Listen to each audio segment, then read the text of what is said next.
नमस्कार शेतकरी बंधूंनो, स्वागत आहे आपले समृद्ध शेतकरी या यूट्यूब चॅनलमध्ये। या व्हिडिओमध्ये आपण महाराष्ट्रातील ताजे कापूस बाजार भाव बघणार आहोत। चला तर सविस्तर बघूया। बाजार समिती अमरावती आवक आलेली 95 क्विंटलची किमान दर आहे 7,400 रुपये, कमाल दर आहे 7,700 रुपये, सर्वसाधारण दर आहे 7,750 रुपये। बाजार समिती वडवणी आवक आलेली 358 क्विंटलची किमान दर आहे 7,737 रुपये, कमाल दर आहे 7,979 रुपये, सर्वसाधारण दर आहे 7,879 रुपये। बाजार समिती हिंगणा जात आहे AK 8401 मध्यम स्टेपल आवक आलेली 29 क्विंटलची किमान दर आहे 7,930 रुपये, कमाल दर आहे 7,930 रुपये, सर्वसाधारण दर आहे 7,930 रुपये।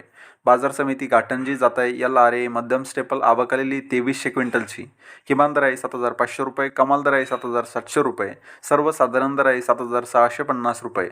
बाजार समिती उमरेड जात आहे लोकल आवक आलेली 1,214 क्विंटलची किमान दर आहे 7,500 रुपये, कमाल दर आहे 7,750 रुपये, सर्वसाधारण दर आहे 7,630 रुपये। बाजार समिती सिंधी सेलू जात आहे लांब स्टेपल आवक आलेली 1,800 क्विंटलची किमान दर आहे 7,850 रुपये, कमाल दर आहे 8,010 रुपये, सर्वसाधारण दर आहे 7,950 रुपये। बाजार समिती वर्धा जात आहे मध्यम स्टेपल आवक आलेली 1,200 क्विंटलची किमान दर आहे 7,325 रुपये, कमाल दर आहे 8,010 रुपये, सर्वसाधारण दर आहे 7,900 रुपये। तर हे होते महाराष्ट्रातील ताजे कापूस बाजारभाव। हा व्हिडिओ जर तुम्हाला आवडला तर व्हिडिओला लाईक करा व चॅनलला सबस्क्राईब करा। धन्यवाद।